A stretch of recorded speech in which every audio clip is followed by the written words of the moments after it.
حفظہ اللہ، جو پاکستان میں اپنا ادارہ بھی چلا رہے ہیں اور حدیث اور علوم حدیث کے اوپر بہت ساری کتابوں کی تحقیق، تخریج، تصنیف اور تالیف ماشاءاللہ انہوں نے کی ہوئی ہیں۔ تو یہ دوس میں تاریخی جگہیں اور دوس کے جو صحابہ کرام ہیں ان کی تاریخ اور سیرت معلوم کرنے کے لیے دوس کی وزٹ پہ آئے ہوئے تھے، تو ہم نے غنیمت سمجھا کہ شیخ کے علم سے اور ان کے تجربے سے فائدہ اٹھائیں۔ تو شیخ سے ہم گزارش کرتے ہیں، کیونکہ یہ حدیث، علوم حدیث، سنت کے موضوع کے اوپر ان کا تخصص ہے اور یہی ان کی فیلڈ ہے، تو میں امید کرتا ہوں شیخ انشاءاللہ ہمیں اپنے علم عالیہ سے ہمیں نوازیں گے۔ تو شیخ کے لیے مجال مفتوح ہے، شیخ آپ سے گفتگو کریں گے سنت کے موضوع کے اوپر، ہمارے عمل میں سنت کی اہمیت اور اسلام میں سنت کی اہمیت کیا ہے، تو اس کے اوپر انشاءاللہ شیخ آپ سے بات کرتے ہیں۔ السلام علیکم۔ السلام علیکم ورحمۃ اللہ وبرکاتہ۔ نحمدہ ونصلی علی رسولہ الکریم، اشہد ان لا الہ الا اللہ واشہد ان محمدا عبدہ ورسولہ، اما بعد، اعوذ باللہ من الشیطان الرجیم، لقد کان لکم فی رسول اللہ اسوۃ حسنہ۔ ہم سارے اللہ رب العالمین کے بندے ہیں، زندگی گزارنے کے لیے اللہ نے ہمیں ایک رول ماڈل، سب سے عظیم شخصیت، نمونہ بھی دیا ہے۔ ان کا نام اس میں گرامی ہے سیدنا و محبوبنا محمد الرسول اللہ صلی اللہ علیہ وسلم۔ اللہ کے نبی علیہ الصلوۃ والسلام ہمارے لیے نمونہ ہیں۔ میرا اخلاق، میری عادات، میرے ذہن کی سوچ، میرے رویے، میرا درد دل، میرا ہم اور غم جب رسول اللہ صلی اللہ علیہ وسلم کے مطابق ہوگا، میں اللہ کا محبوب بندہ بن جاؤں گا، دنیا بھی اللہ میری سرخرو کر دے گا اور قیامت والے دن بھی مجھے کامیابی عطا فرما دے گا۔ اللہ سے محبت کرنے کا ایک ہی طریقہ ہے اور وہ ہے رسول اللہ صلی اللہ علیہ وسلم کی باتوں کو ماننا، عمل کرنا۔ قُلْ إِن كُنتُمْ تُحِبُّونَ اللَّهَ فَاتَّبِعُونِي۔ لوگو، اگر تم اللہ سے محبت کرنا چاہتے ہو تو میری تابعداری کرو۔ تابعداری کا مطلب کیا ہے؟ تابعداری کا مطلب کیا ہے؟ میں دوست کی کسی شرکہ میں ملازم نہیں ہوں، میں آزاد ہوں۔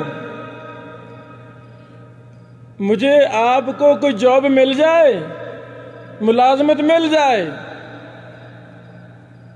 فوراً مجھے ان کی شرائط پر دستخط کرنے پڑتے ہیں۔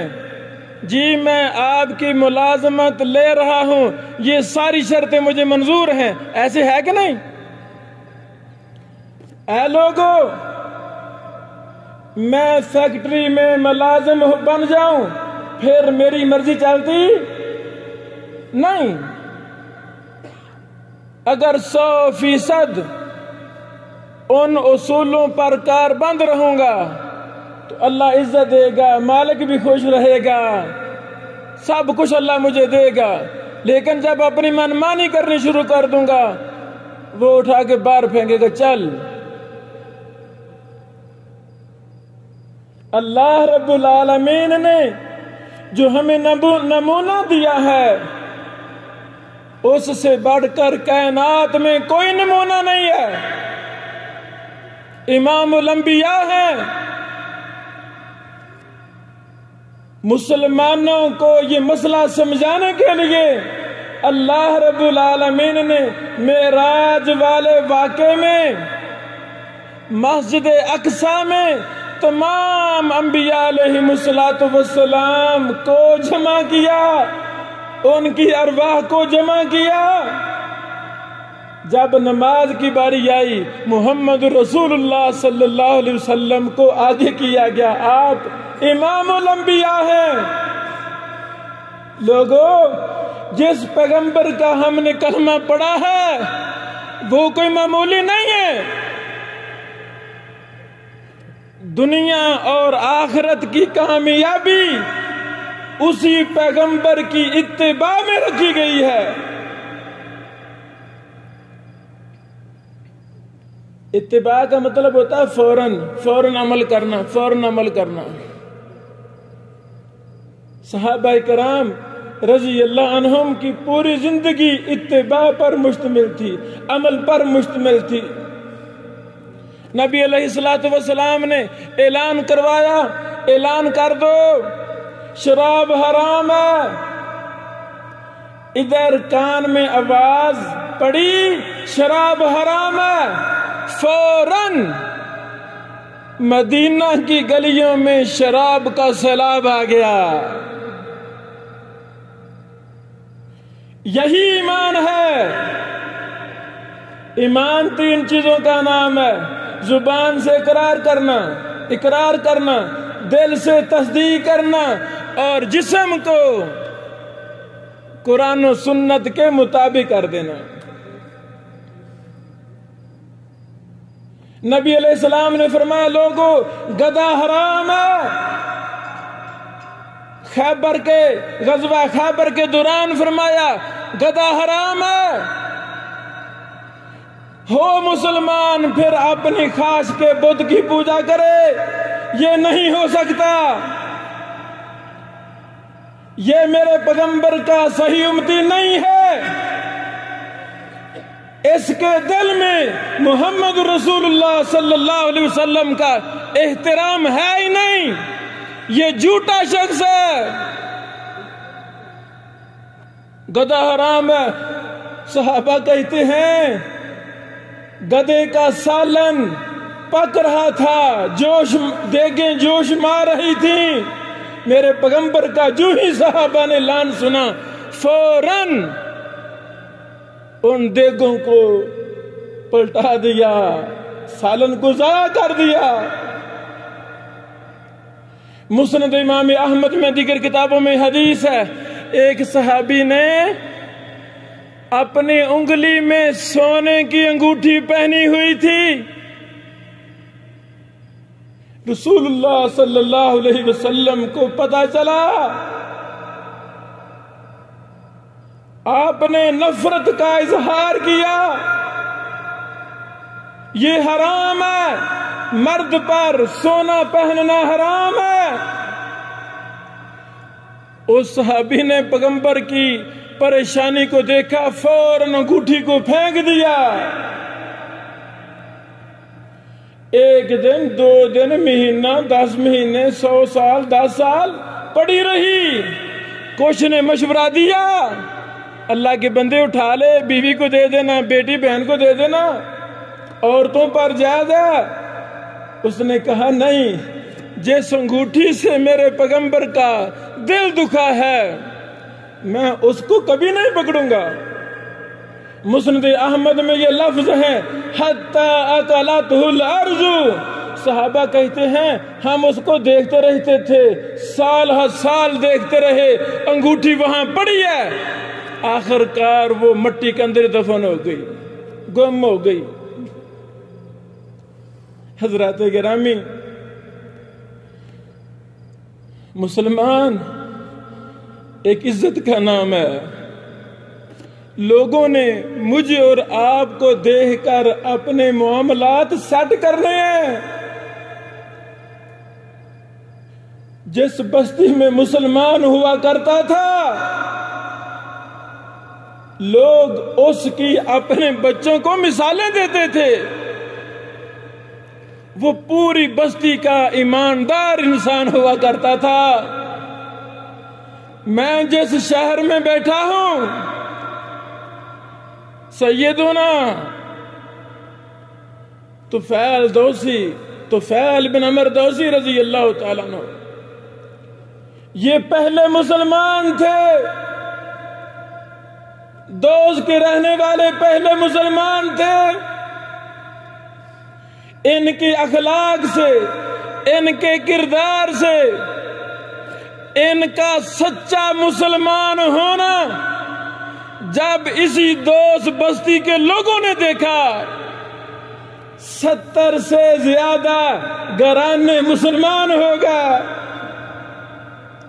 لوگوں، میرے عمل سے لوگوں نے مسلمان ہونا تھا، میرے رویے سے، میرے اخلاق سے، میرے کردار سے لوگوں نے اسلام سے محبت کرنی تھی. میں بھی سوچوں، آپ بھی سوچیں، کتنی سنتوں کا ہمیں پتہ ہے اور بچپن سے پتہ ہے، آج تک ہماری خواہش کا بت میرے پیغمبر کی سنت کو اپنانے کے لیے رکاوٹ بنا ہوا.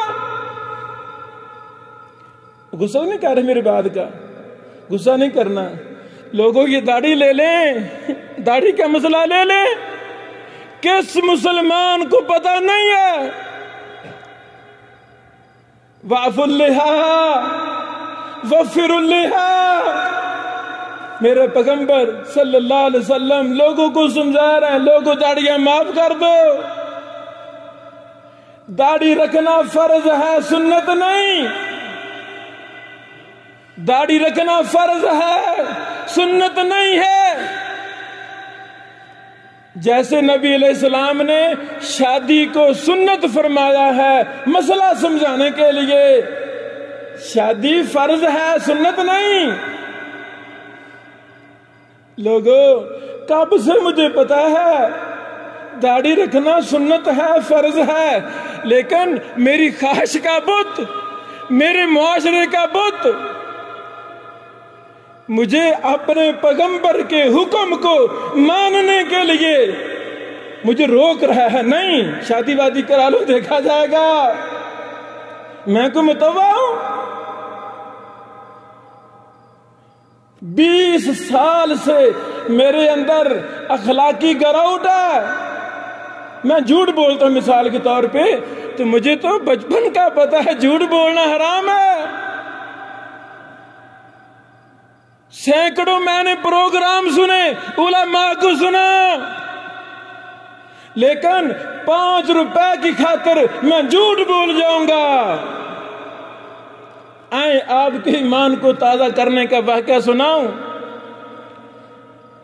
صحابہ بھی محنت مزدوری کرتے تھے، صحابہ بھی تاجر تھے، صحابہ بھی روزی روٹی کماتے تھے. ایک صحابی نے گھوڑا لینا ہے، اونٹ لینا ہے. پتا چلا فلاں ایک شخص اونٹ فروخت کر رہا ہے، اس کے پاس گئے، میں یہ لینا چاہتا ہوں. کتنے کا دو گے؟ انہوں نے کہا میں آپ کو موجودہ دور کے مطابق میں آپ کو 1000 ریال کا دوں گا. صحابی کہتے ہیں نہیں، تیرا اونٹ مہنگا ہے.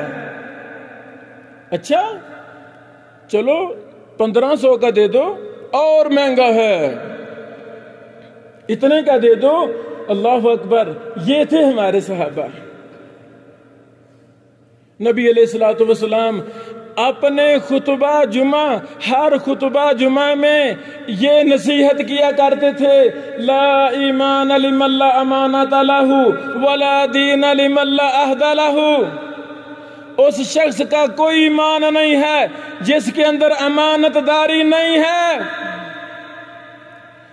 جو مالک ہے جانور کا، اسے تو زیادہ پتہ نہیں، کاروباری اس کی لین نہیں ہے. لینے والا صحابی ہے، وہ کرتے کراتے 10-20 گنا زیادہ پیسے صحابی نے دیے، پھر اس سے وہ جانور لیا. حضرات گرامی ہمارا کیا عمل ہے؟ چھوٹی چھوٹی بات پر ہم ایمان کو فروخت کر دیتے ہیں. نہیں، یہ ہماری کمی ہے. یہی وجہ ہے کہ اللہ ہم سے ناراض ہے. گھر میں 10 کمانے والے ہیں، پوری پھر بھی نہیں پڑتی. وجہ کیا ہے؟ اللہ ہم سے ناراض ہے. بیٹے ہیں، فرما بردار ہی نہیں.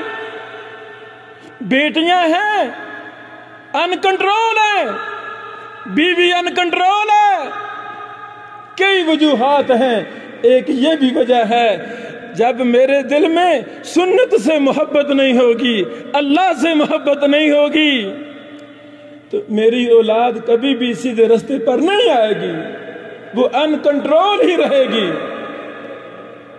حضرات گرامی، یہی دوست کے بہت بڑے صحابی سیدنا ابو ہریرہ رضی اللہ تعالی عنہ اسلام لائے، اپنی ساری پرانی عادتیں چھوڑ دیں، سنت سے محبت کرنی شروع کی.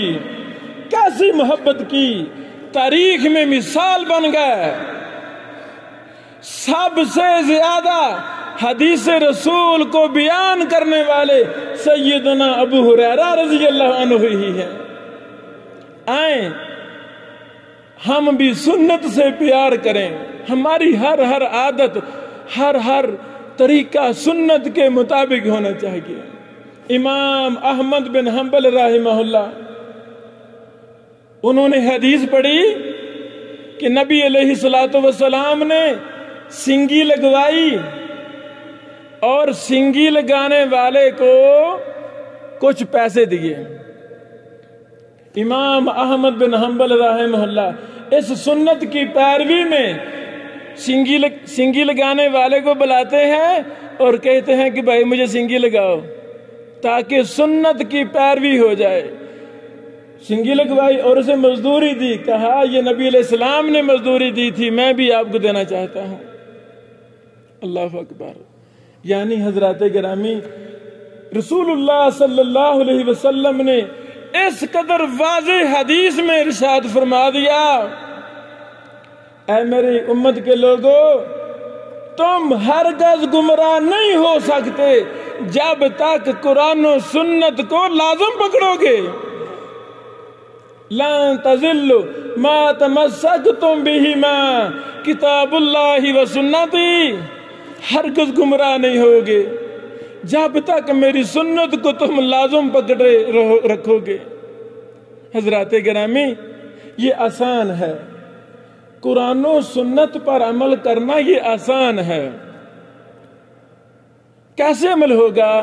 جس ہمیں مسئلے کا پتہ چلا ہے، ہم نے فوراً اس پر عمل کرنا ہے. قرآن مجید کی ہر آیت میری اور آپ کی کامیابی کے لیے ہے. زندگی کے اصولوں کا نام ہے قرآن و سنت. بیٹا جوان ہو گیا، بیٹے کی میں نے شادی کرنی ہے تو میں قرآن و سنت سے رہنمائی لوں گا کہ قرآن و سنت کے مطابق میرے بیٹے کی شادی کیسے ہوگی. زمین ہے، وراثت ہے، میں باپ ہوں. بیٹیوں کو وراثت دیں گے کہ نہیں دیں گے؟ نہیں دیں گے. ہاں، جس نے کلمہ پڑھا ہے، جو مسلمان ہے، وہ تو قرآن کے مطابق فیصلہ کرے گا، دے گا، خوشی کے ساتھ دے گا. ہمیں کیا ہو گیا ہے؟ جس چیز سے مجھے پیار ہے وہ میں اپنا لیتا ہوں، جس سے مجھے پیار نہیں اس کو میں چھوڑ دیتا ہوں. کتنے نمازی ہیں وہ سود خور ہیں نمازی، پکے نمازی ہیں 5 وقت کے، لیکن ان کے اندر سود جیسی لعنت موجود ہے نمازی.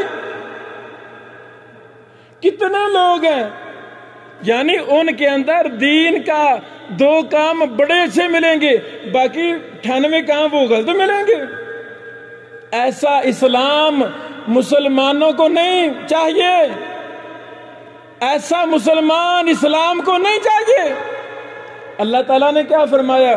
فادخلو فی السلم کافہ، وہ اللہ کے بندو پورے کے پورے اسلام میں داخل ہو جاؤ۔ پورے کے پورے اسلام میں داخل ہونے کا مطلب کیا ہے؟ مطلب یہ ہے میرا کاروبار ہے، دکان ہے تو دکان قرآن و سنت کے مطابق، میرا گھر ہے گھر قرآن و سنت کے مطابق، میری شکل و صورت ہے، میرا لباس ہے، میرا اخلاق ہے، میرے رویے ہیں، لوگوں کے ساتھ لین دین کے معاملات ہیں، یعنی میرا ہر کام جب سنت کے مطابق ہوگا، قرآن کے مطابق ہوگا، اللہ کی قسم دنیا بھی ہماری جنت بن جائے گی، آخرت بھی ہماری جنت بن جائے گی۔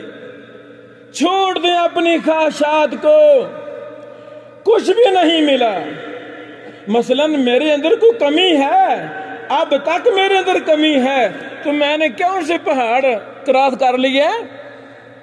میں نے اپنا بیڑا گھر کیا ہے، مجھے بھی پتا ہے، آپ کو بھی پتا ہے کہ میرے اندر کون سی کمی ہے، ہمیں ہر کمی کو دور کرنا ہے۔ ابوالکلام آزاد ہمارے بر صغیر کے ایک بہت ہائی قسم کے انسان گزرے ہیں، ان کا یہ جملہ تاریخ میں لکھا ہوا ہے۔ ابوالکلام آزاد کہا کرتے تھے، لوگوں مدینہ کی بستیوں میں 2 قرآن نازل ہوتے تھے، ایک قرآن محمد رسول اللہ صلی اللہ علیہ وسلم کے قلب اطہر پر نازل ہوتا تھا، دوسرا قرآن مدینہ کی گلیوں میں چلتا پھرتا نظر آتا تھا۔ کیا مطلب؟ قرآن نازل ہوا، نبی علیہ السلام نے صحابہ کو بتا دیا، صحابہ نے فوراً عمل کر کے دکھا دیا۔ کتنی میری مائیں بہنیں بیٹیاں بے پردہ ہیں، ہماری بیٹیاں بہنیں بے پردہ ہیں، غیر محرموں سے پردہ نہیں کرتی۔ جب صحابیات کے دور میں نبی علیہ السلام کی موجودگی میں پردے کی آیات نازل ہوئی تھیں، فوراً پردہ ہو گیا تھا، کوئی چونو چرا نہیں، کوئی ہیلے بہانے نہیں، فوراً پردہ فرض ہو گیا تھا۔ کتنے صحابہ غیر مسلم دور میں ان کی 8 بیویاں تھیں، 8 کلمہ پڑھا، نبی پاک نے فرمایا اے اللہ کے بندے 4 رکھ لے، باقی کو چھٹی دے دے، کوئی ہیلا بہانہ نہیں، ختم، فوراً 4 کو چھٹی دے دی، 4 رکھ لی۔ کتنے صحابہ تھے غیر مسلم دور میں، ان کے پاس 2 سگی بہنیں شادی میں تھیں، کلمہ پڑھا، نبی پاک نے فرمایا او اللہ کے بندے 1 رکھ لے، 1 چھٹی دے دے۔ ایسے ہوا۔ آئیں ہم بھی سنت سے پیار کریں، ہم بھی قرآن حدیث سے پیار کریں، انشاءاللہ ہماری نسلوں سے بھی ائمہ محدثین پیدا ہوں گے۔ ہمارے گھروں کے اندر قرآن کریم ترجمے والا یہ فرض ہے، صحیح بخاری مترجم اردو والی فرض ہے۔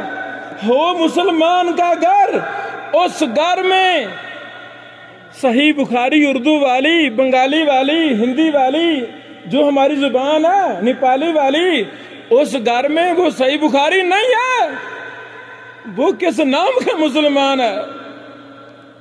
یاد رکھیں، جس گھر میں صحیح بخاری موجود ہوگی مترجم، اللہ کی قسم ایسے ہی ہے جیسے اس گھر میں محمد رسول اللہ صلی اللہ علیہ وسلم باتیں کر رہے ہیں۔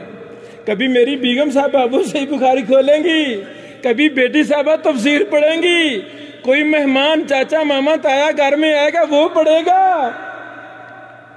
اللہ سے دعا ہے اللہ رب العالمین ہم سب کو قرآن و سنت کے مطابق اپنا ہر کام کرنے کی توفیق عطا فرمائے، تاکہ کل قیامت کو ہم جنت میں چلے جائیں۔ جھوٹے انسان کی زندگی بھی گزر جائے گی، سچے کی بھی گزر جائے گی، لیکن فرق ہوگا۔ گندا انسان جب مرتا ہے دنیا بھی خوش ہوتی ہے، آسمان بھی خوش ہوتا ہے، جان چھٹی گندے انسان سے۔